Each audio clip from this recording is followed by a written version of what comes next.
ये तु सर्वाणि कर्माणि मयि सन्न्यस्य मत्पराः अनन्येनैव योगेन मां ध्यायन्त उपासते. ज्ञानेश्वरीच्या 12व्या अध्यायाचं आपण चिंतन करत आहोत आणि या 12व्या अध्यायातील 6व्या क्रमांकाचा हा श्लोक आहे. प्रथमतः त्याचं अन्वय आणि त्याचा अर्थ आपण पाहूया.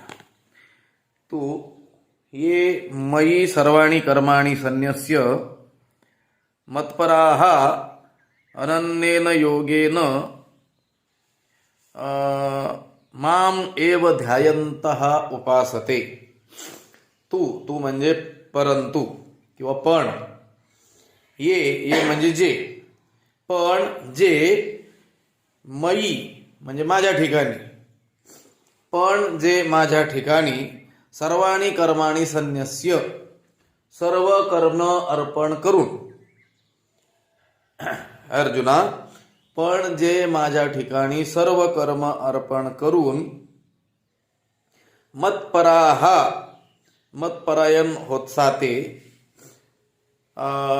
अनन्येन योगेन अनन्य योगाने म्हणजे अनन्य भक्तीने माम एव माझेच ध्यायन्तः उपासते ध्यान करीत माझी काय करतात उपासना करतात. या पाठीमागच्या 5व्या श्लोकामध्ये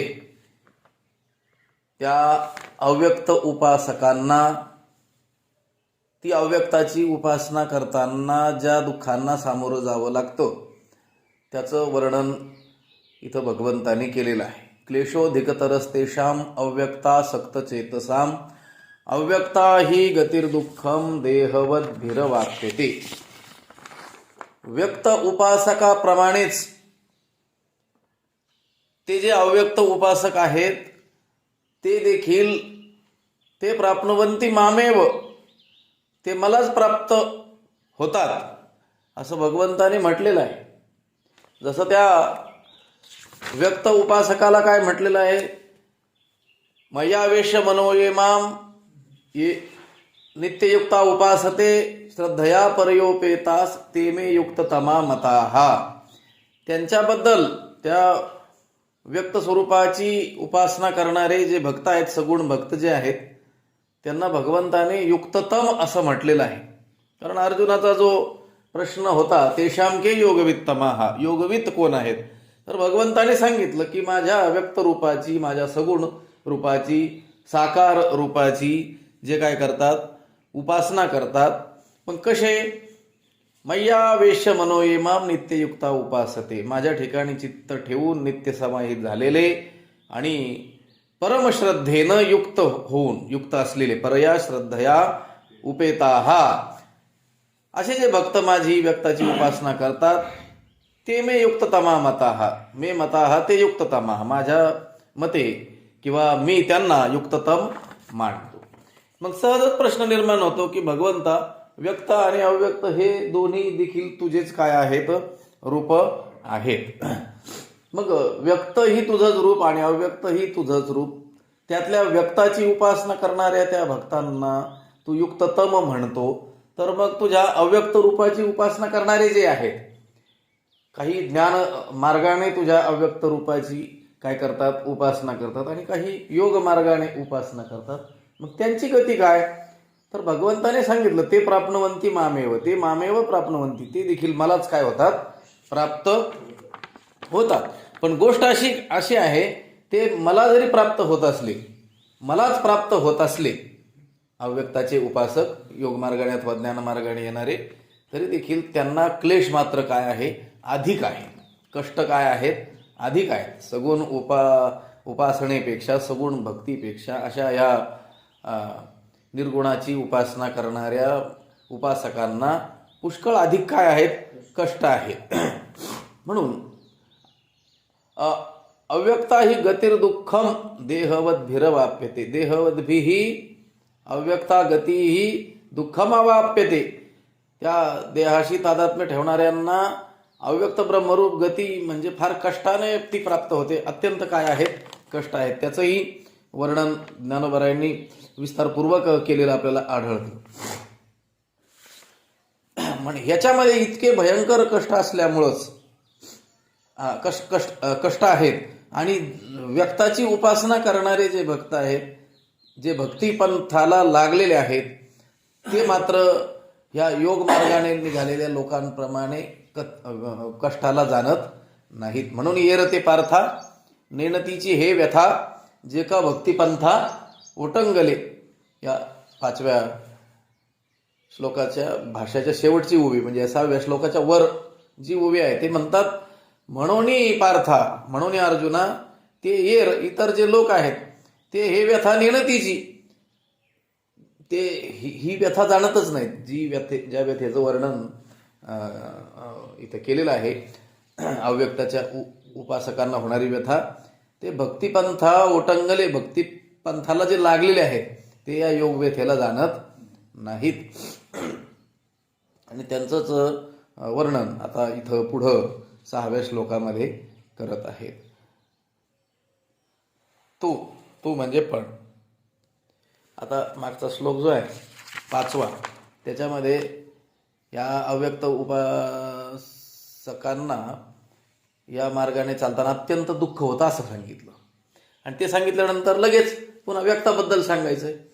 पण शब्द आला. पण शब्द कधी येतो? मागचा एक विषय पूर्ण झालेला आहे, तर त्याच्यावर काहीतरी आक्षेप दाखवायचा आहे, वेगळेपण दाखवायचं आहे, वैलक्षण्य दाखवायचं आहे, त्यावेळेस पण शब्द येतो. संस्कृतमध्ये तू शब्द येत असतो. या अव्यक्ताची उपासना करणाऱ्या लोकांना अधिकतर क्लेशः, अधिक अत्यंत काय आहेत? क्लेश आहेत. पण जे या माझ्या सगुण रूपाच्या ठिकाणी काय करतात? सर्व कर्म अर्पण करतात, मतपरायण होतात आणि अनन्य भक्तीनं माझं ध्यान करतात आणि उपासना करतात. एतु सर्वाणि कर्माणि मयि सन्न्यस्य मत्पराः अनन्येनैव योगेन मां ध्यायन्त उपासते.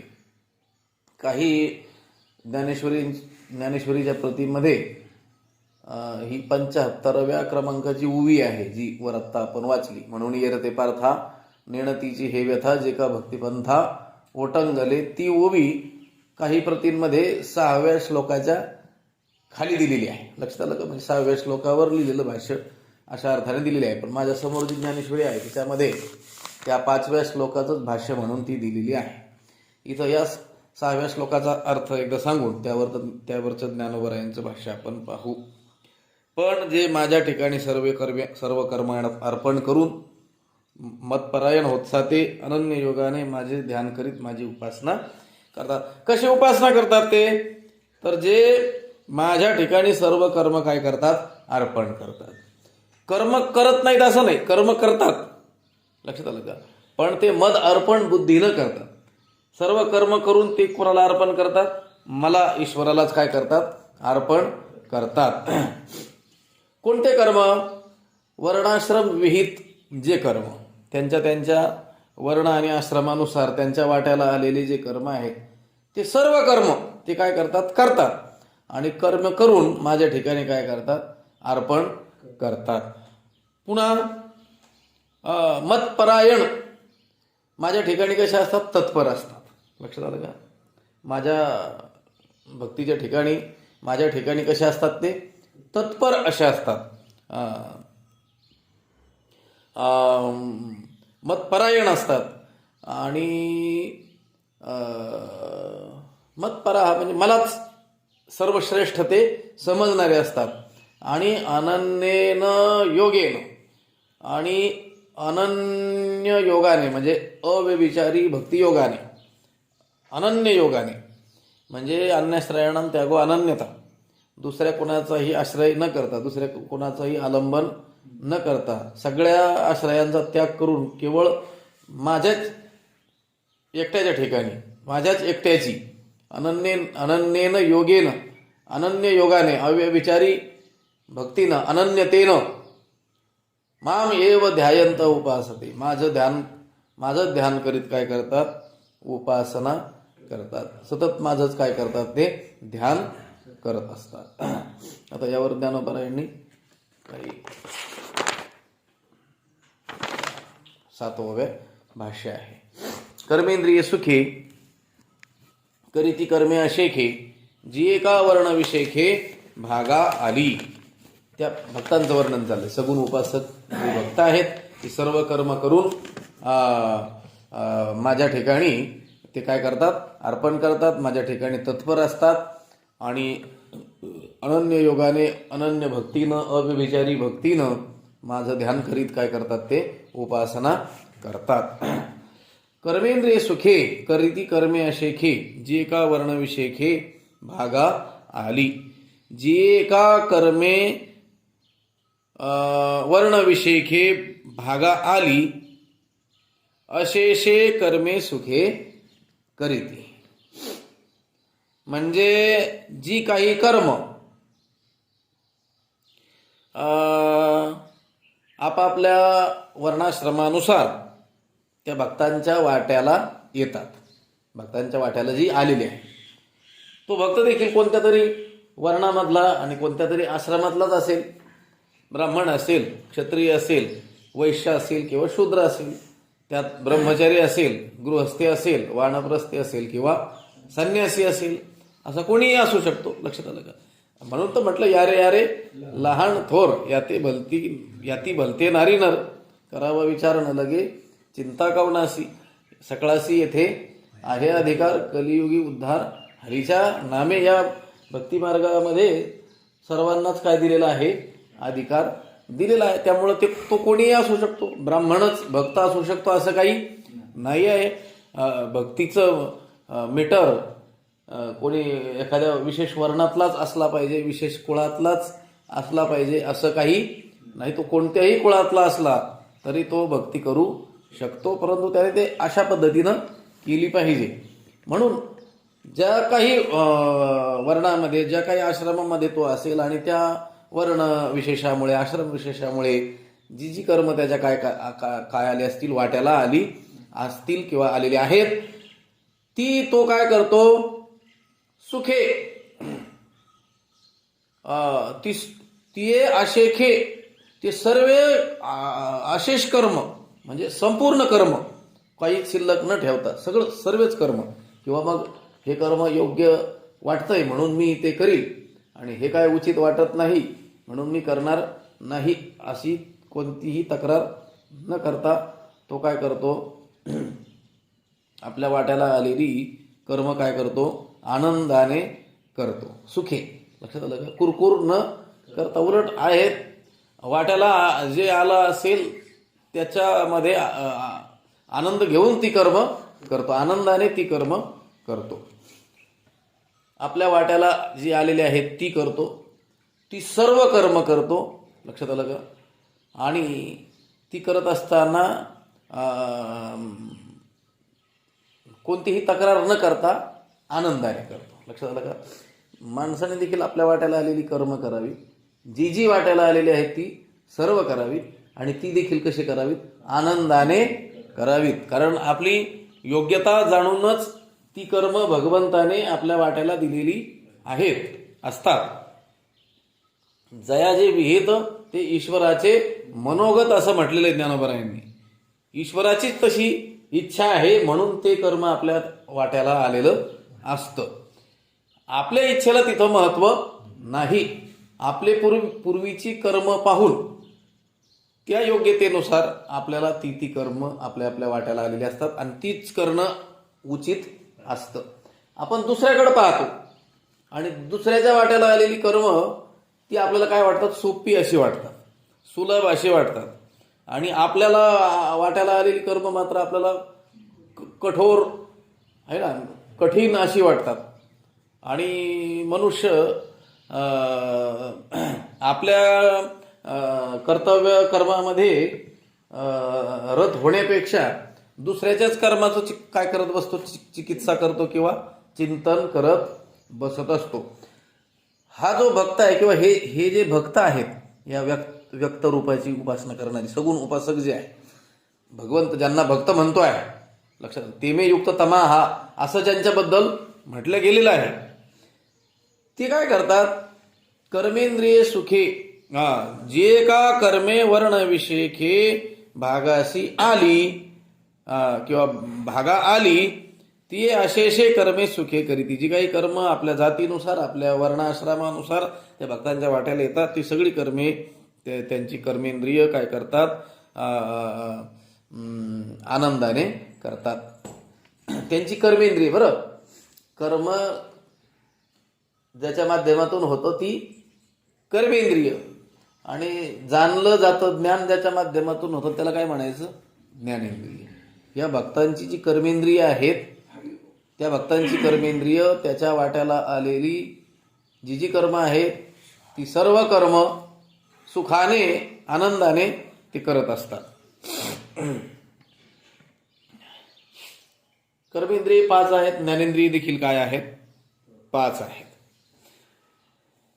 मग वाचा आणि कर, चरण आणि अधोद्वार, पायू हे प्रकार 5, आणि हात पाय वाणी शिश्न आणि गुद याला कर्मेंद्रिय असं म्हटलेलं आहे.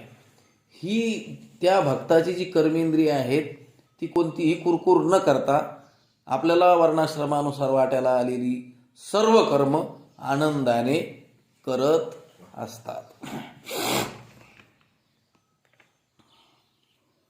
आपण 3ऱ्या अध्यायाचं जे चिंतन त्या ठिकाणी करत आहोत त्याच्यामध्ये देखील हा विषय आलेला आहे. काही भाग आपण गेल्या पाठातही पाहिला आणि पुढे देखील येईल. तरी उचित कर्मे आघवी तू आचरोणी मज अर्पावी, परी चित्तवृत्तीने असावी आत्मरूपी. तरी उचिते कर्मे आघवी, आघवी सर्व कर्म तुझा वाट्याला आलेली तुझ्यासाठी उचित म्हणून भगवंताने तुझ्या वाट्याला दिलेली जी कर्म आहेत ती कर्म काय कर, आघवी सर्व कर्म कर, असंच त्या ठिकाणी भगवंत म्हणणार आहे. मग ब्राह्मणाचं कर्म वर्णानुसार, क्षत्रियाचं कर्म, वैश्याचं कर्म, शूद्राचं कर्म, त्यात पुन्हा आश्रम व्यवस्था पाहिली तर ब्रह्मचर्याचं कर्तव्य, गृहस्थांचं कर्तव्य त्याचं कर्म, त्या वानप्रस्थाचं कर्तव्य, आणि जो संन्यासी असेल त्याला जे काही विधान असेल त्या पद्धतीनं. म्हणून भक्त हा ब्रह्मचारीही भक्त असू शकतो, गृहस्थी देखील काय असू शकतो, भक्त असू शकतो, वानप्रस्थीही भक्त असू शकतो, आणि संन्यासी सगळ्या संकल्पाचा त्याग ज्याने केलेला आहे किंवा ज्याला आता निस्त्रय गुण्ये पथी विचरताम को विधीही को निषेधा, म्हणजे त्रिगुणातीत झालेला तो महात्मा त्याला कसला विधी कसला निषेध, वेद देखील त्याला आज्ञा करू शकत नाही. आमचे स्वामीजी म्हणत असतात ईश्वर देखील मला आता आज्ञा करू शकत नाही. लक्षात आलं का? आता वेद देखील आम्हाला विधी किंवा निषेध करू शकत, हे तू केलं पाहिजे असंही सांगू शकत नाही, आणि हे तू करू नकोस असंही सांगू शकत नाही. लक्षात आलं? असे कोणी संन्यासी महात्मे असतील ते देखील काय असू शकतात, भक्त असू शकतात. लक्षात आलं? मधुसूदन सरस्वतींचं उदाहरण याकरिता प्रसिद्ध आहे. अद्वैत वेदांताच्या क्षेत्रामध्ये सर्वात मोठेपण त्यांना दिलं जातं. लक्षात आलं का? वेदांत शास्त्रामध्ये बुद्धीच्या बाबतीमध्ये, प्रज्ञेच्या बाबतीमध्ये सर्वात मोठेपण त्यांना दिलं जातं. त्यांच्याबद्दल एक उक्ती संस्कृत भाषेमध्ये प्रसिद्ध आहे की सरस्वतीचा पार जर कोणी जाणला असेल तो मधुसूदन सरस्वतीने जाणलेला आहे, आणि मधुसूदन सरस्वतीला किती प्रचंड बुद्धी आहे हे फक्त सरस्वतीच सांगू शकते. लक्षात आलं का? अशी त्यांच्याबद्दल काय आहे संस्कृत भाषेत उक्ती आहे. पण एवढे प्रकांड विद्वान, एवढे प्रचंड बुद्धिवान, मेधावान असलेले ते मधुसूदन सरस्वती महाराज, ते देखील त्या संन्यास धर्माचं पालन करत असताना, संन्यासामध्ये असताना देखील श्रीकृष्णाचे काय झाले, भले मोठे भक्त झाले. कृष्णात परम किमपि तत्त्वमहं न जाने, अनेक श्लोकांची त्यांनी रचना केलेली आहे. वंशी विभूषित कारण हा मोठा जो श्लोक आहे तो त्यांचा आहे. लक्षात आलं? कृष्णात परम किमपि तत्त्वमहं न जाने, या श्रीकृष्ण परमात्म्याशिवाय मोठं तत्व मी जाणत नाही असं ते म्हटलेले आहे. म्हणून ब्रह्मचारी भक्त असू शकतो, गृहस्थी असू शकतो, वानप्रस्थी असू शकतो, संन्यासी असू शकतो, ब्राह्मण असू शकतो, क्षत्रिय असू शकतो, वैश्य असू शकतो किंवा शूद्रही असू शकतो. लक्षात आलं का? भक्तासाठी हे यातील कोणतं तरी एकच असणं आवश्यक आहे असं काही नाही आहे. फक्त त्याने भक्त म्हणून घेताना काय आवश्यक आहे त्या गोष्टीची पूर्तता त्याच्याकडं असली पाहिजे, त्याने केली पाहिजे. लक्षात आलं का? आता आपल्या देशाचा पंतप्रधान कोण होऊ शकतो? कोणीही होऊ शकतो. तेवढी योग्यता त्याला असेल तर अमुक विशिष्ट जातीचाच असावं लागेल असं काही आहे का? नाही. तसं भगवंताचा भक्त होत असताना अमुक एक वर्ण विशेषाचा, आश्रम विशेषाचा असं काहीही नाही, किंवा अमुक बुद्धिमत्तेचा, लौकिक शिक्षा इतकी घेतलेला, श्रीमंती त्याच्याकडं इतकी असलेला, किंवा तो गोरा काळा उंच बुटका असं काही त्याच्यामध्ये काही नाही आहे.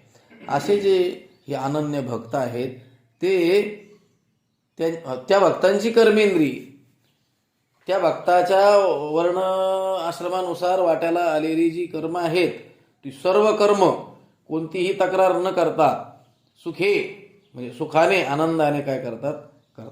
लक्षात आलं का? आले भागा ते करीतो तुझे नाम. तुकाराम महाराजांनी सांगितलं, मी तुझं नाम उच्चारतो, याचा अर्थ तुझ्या नामाचा मी उच्चार करतो आहे, तुझी भक्ती करतो आहे, म्हणून माझ्या वाट्याला आलेलं कर्म मी सोडून देणार नाही. तिथं मी चिकित्सा केली होती, त्या कुठं कीर्तन केलं आपण, त्या दुसऱ्या चरण आहे ना, आले भागा ते करीतो. तिथं एक मोठा श्लोक, नामापराधा 10 नामाचे अपराध आहेत. त्याच्यातील 8वा अपराध जो आहे तो सांगितला होता तिथं. अनेक लोक भक्ती करतात, नामस्मरण करतात, पण आता आम्ही भक्ती करत आहोत, आम्ही नामस्मरण करत आहोत, आता आम्ही भक्त आहोत, त्यामुळं आमच्या वाट्याला आलेली काही कर्म आम्ही नाही केली तरी चालू शकतील, असंही कधी कधी त्यांना वाटून जातं. लक्षात आलं का? पण ती योग्य नाही आहे, ती खरी भक्ती होणार नाही आहे. कारण जे जे श्रेष्ठ म्हणून गणले गेलेले भक्त आहेत त्यांनी आपापलं कर्म कधीही सोडलेलं नाही. मग ते चरण सांगितलं, आले भागा ते करीतो तुझे नाम उच्चारितो, म्हणून आले भागा ते टाळितो असं नाही ना. पण बऱ्याच ठिकाणी बहुतांशी काय दिसेल तुम्हाला, अज्ञानामुळं अनेक माणसं आम्ही भक्त आहोत असं समजून वाट्याला आलेलं विहित कर्म काय करतील, टाळतील.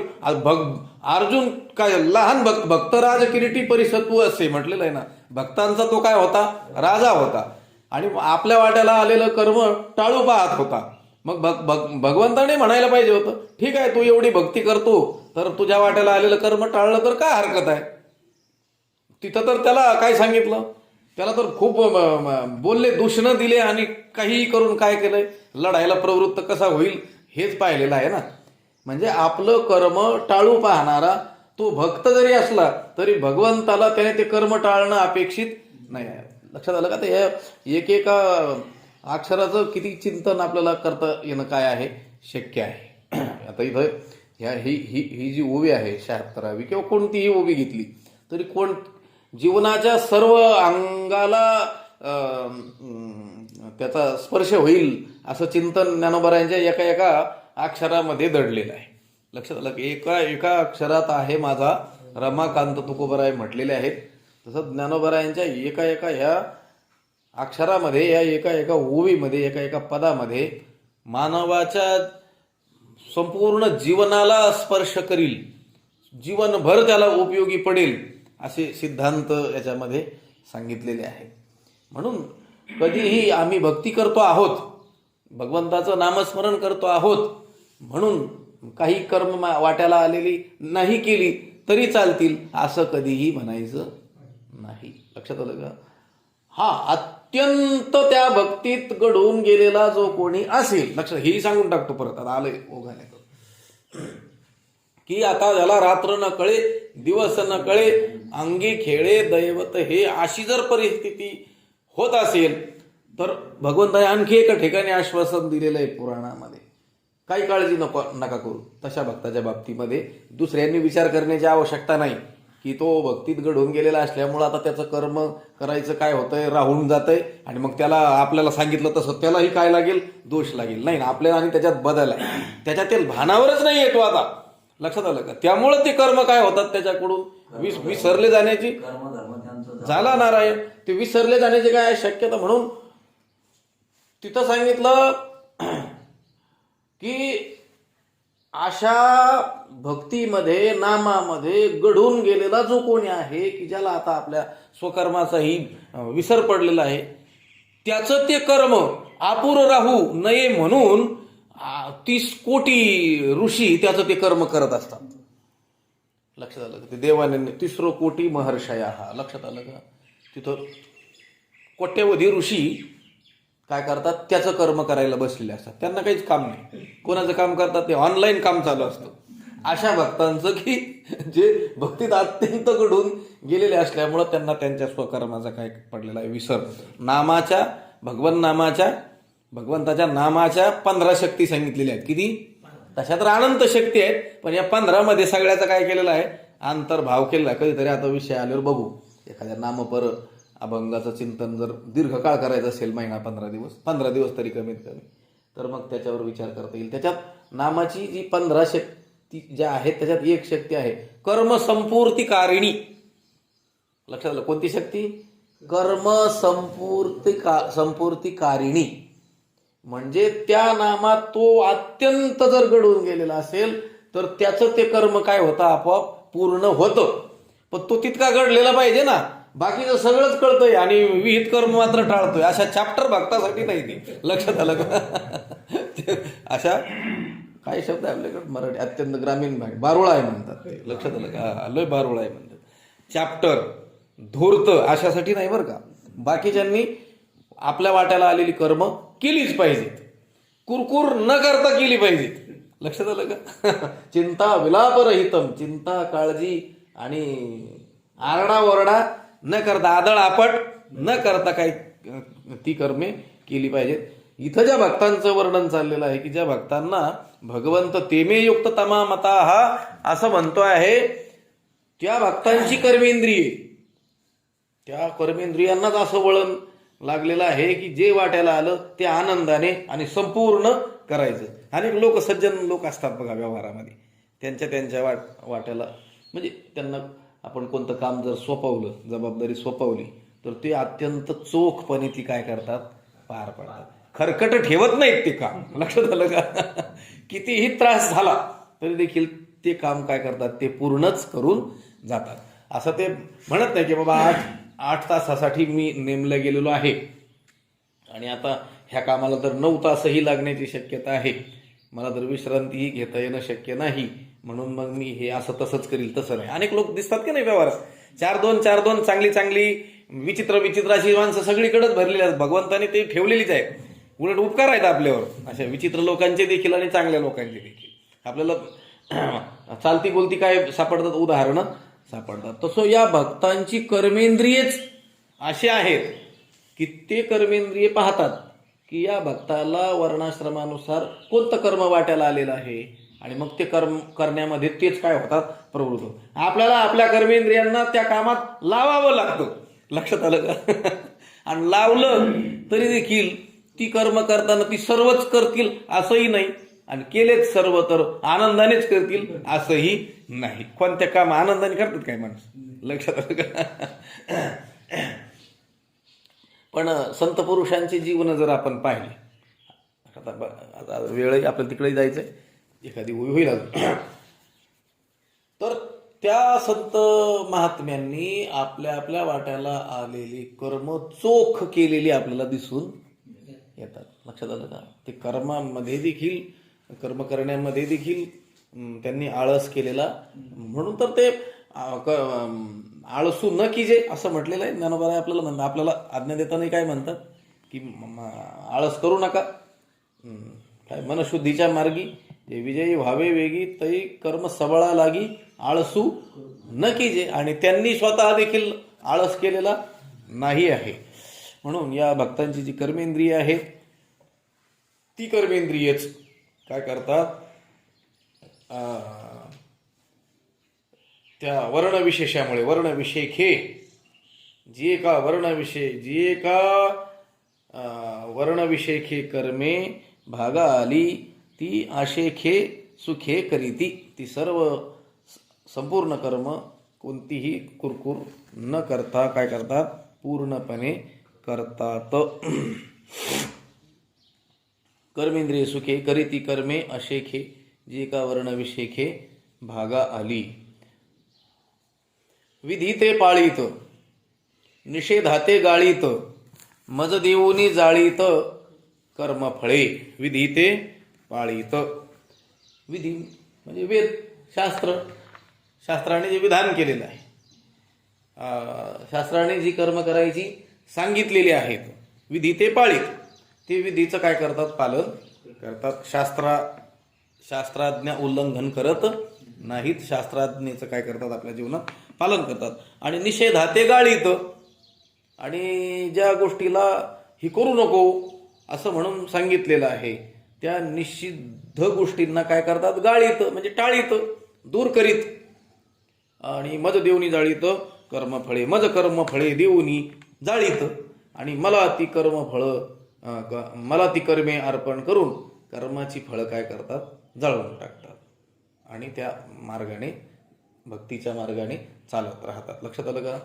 भक्तीचा मार्ग जरी धरलेला असला, भगवंताच्या सगुण रूपाची उपासना जरी तो करत असला, तो भक्त जरी असला, तरी देखील तो वेदाचं जे विधान आहे, वेदाने जे करायचं सांगितलेलं आहे ते करण्यामध्ये आळस करत नाही, टाळत नाही, विधीचं पालन करण्यामध्ये चुकत नाही.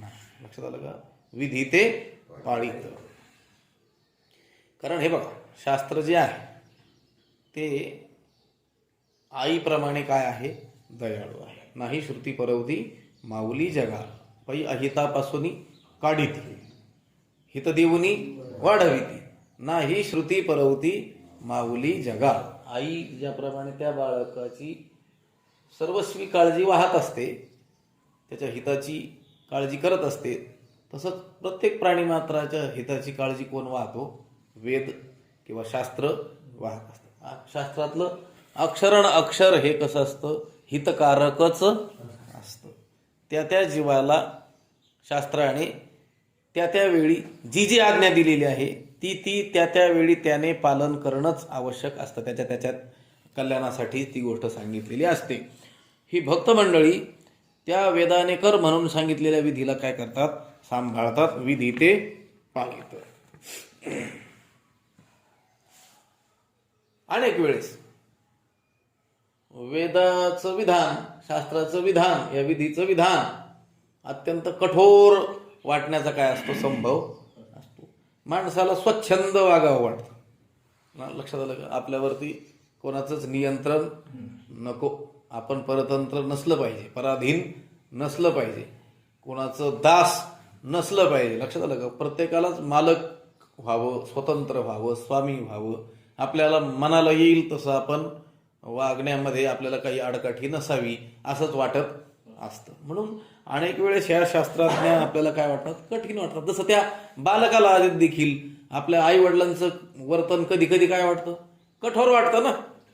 त्याला वाटतं असं शाळा बुडून घरीच राहायचं, आणि हे बळद त्याला धरून काय करत असतात, शाळेला घेऊन जातात. त्यांचं ते वर्तन त्याला योग्य वाटतं का? घरी पाहुणे रावळे आलेले आहेत, आनंद उत्सव होतो आहे, आणि आता त्याला शाळा बुडून घरीच राहावं वाटतंय, पण घरचे मात्र त्याला काय करतात, बळे शाळेला पाठवतात. आता त्या आई वडिलांची ती जी कृती आहे ती त्या बालकाला कशी वाटणार आहे, कठोरच वाटणार आहे. पण ती खरोखर कठोर आहे का? ती कृती दिसते आहे, पण तिच्या पाठीमागं त्या बालकाचं भविष्य हित काय आहे दडलेलं आहे, आणि हे ते आई वडील जाणतात. व्यवहारातले लौकिक हित जाणतात. त्याप्रमाणे जीवाचं इहपारलौकिक कल्याण हे कोण जाणतं? शास्त्र जाणतं, संत जाणतात.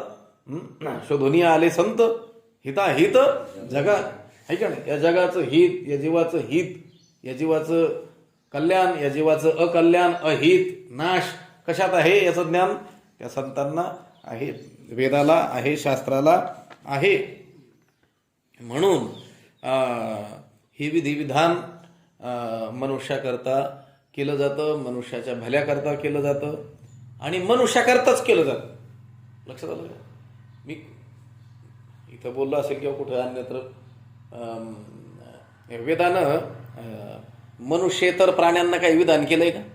कावळ्यांनी असं वागलं पाहिजे असं काही विधान केलंय का? कावळ्यांनी असं करू नये, गाढवांनी असं करू नये, माकडांनी असंच केलं पाहिजे असं काही विधान केलंय का? ते विधान कोणाकरता केलंय? मनुष्याकरता. आणि मनुष्याकडून काही काय आहे अपेक्षा भगवंताला आहे म्हणून. आणि वेदत्रयीची या पाना नये अन्यत्र लागू अर्जुना, जे मनुष्या वाचून विधानाविषयी नाही, मनुष्या वाचून त्या विधीच्या विधानाला विषयच नाही आहे दुसरा. इतर योनी करता हे विधान केलेलं नाही आहे. शास्त्राने सांगितलेले नियम पाळलेच पाहिजेत असं त्यांच्याकडून काय नाही, आग्रह नाही त्यांच्याकरता, ते केलेलंच नाही आहे. परंतु मनुष्य जन्म जो आहे सर्वश्रेष्ठ ज्याला मानला गेलेला आहे आणि या मनुष्य देहातच भगवंताचं याची ही घडे देवाचे भजन, देवाचं भजन, देवप्राप्तीची साधना याच देहामध्ये घडू शकते. आणि म्हणून याची देही याची डोळा, भोगू मुक्तीचा सोहळा याच देहामध्ये याच बुद्धीनं काय केला जाऊ शकतो, अनुभवला जाऊ शकतो. म्हणून अनेक प्रकारची विधानं केलेली आपल्याला आढळून येतात. हे कर, ते कर. लक्षात आलं का? माणूस हा मोकळा बसला नाही पाहिजे. लक्षात आलं का? रिकामं घर, रिकामं काय म्हणतात, दिमाग सैतान का घर. लक्षात आलं का? खाली दिमाग सैतान का घर. Empty mind is devil house. म्हणजे मोकळं डोकं हे सैतानाचं काय असतं, घर असतं. म्हणून तो कुठं ना कुठं गुंतलेला असला पाहिजे. आणि ही सगळी योजना करून शास्त्राने हे सगळे काय केलेले आहेत, त्याला कर्म त्याच्या पाठीमागं लावून दिलेले आहेत. त्याला त्रास द्यावा या हेतून दिलेले नाहीत. त्याचं त्याच्यातून काय व्हावं, कल्याण व्हावं म्हणूनच हे काय केलेले आहेत, विधानं केलेले आहेत. त्या सर्व विधानांचं पालन करतो हा भक्त. लक्षात आलं? विधिते पाळीत, विधीचं पालनही करतो. निषेधाते गाळीत, जे निषिद्ध कर्म आहेत त्यांना काय करतो, तो वर्ज्य करतो, दूर करतो. त्यांना निषेधाला दूर सारतो. निषिद्ध कर्म करतच नाहीत. निषिद्ध शब्दाचा अर्थ आहे जे करण्यामध्ये प्रत्यवाय सांगितलेला आहे, दोष सांगितलेला आहे, करू नको म्हणून असं सांगितलेलं आहे. लक्षात आलं? कलंजम्मा भक्षयेत, सुराम्मा पिबेत, दारू पिऊ नको, मांस खाऊ नको, अनेक गोष्टी सांगितल्या. संतांनी त्याचा अनुवाद आपल्या सोप्या भाषेत आपल्याला कळेल असा केलेला आहे ना. लक्षात आलं? परद्रव्य परणारी यांचा धरी विटाळ. परद्रव्याचा परणारीचा काय कर, विटाळ धर. त्यांना असं निषिद्ध समज. असे जे निषेध केलेले आहेत त्या सर्व निषेधांना तो दूर करतो, विधीचं पालन करतो. आणि मज देऊनी जाळीत कर्मफळे, आणि मला देऊन, मज कर्मफळे देऊन, त्या कर्माची फळं काय करतो, मला देऊन कर्मफळे जाळून टाकतो. लक्षात आलं का? सर्व कर्म भगवंताला अर्पण केली आणि ती कर्म करत असताना भगवत अर्पण बुद्धीने केली. लक्षात आलं का? दोन गोष्टी काढून टाकायच्या त्या कर्मातले जे दोष म्हणून सांगितले. बंध ज्याला म्हटलेलं आहे की कर्तृत्वाचा मद आणि कर्मफळाचा आस्वाद, यालाच बंध असं म्हटलेलं आहे. मी हे कर्म करतो आहे असा अहंकार बाळगायचाच नाही.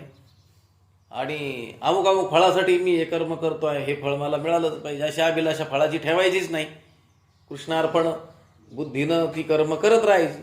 मग ती कर्म केली की त्याची फळंही काय होऊन जातात, जळूनच जातात. लक्षात आलं का?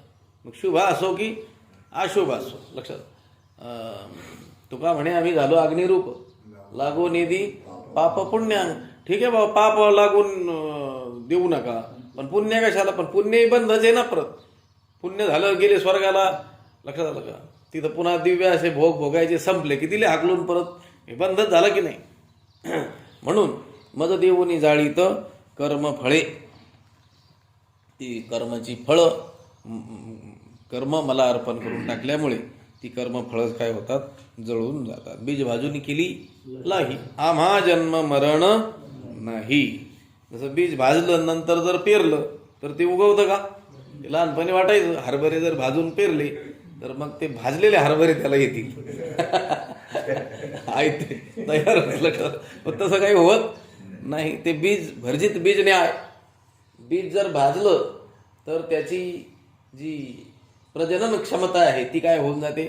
नष्ट होऊन जाते. ते अंकुरदशेला कधीही प्राप्त होत नाही. आपण पाठीमागे चर्चा केली असेल, अत्यंत सूक्ष्म बीज ज्याचे आहेत असं काही पीक घ्यायचं असेल तर दुसरी भाजलेली बीज त्याच्यात कालवून ती काय केली जातात?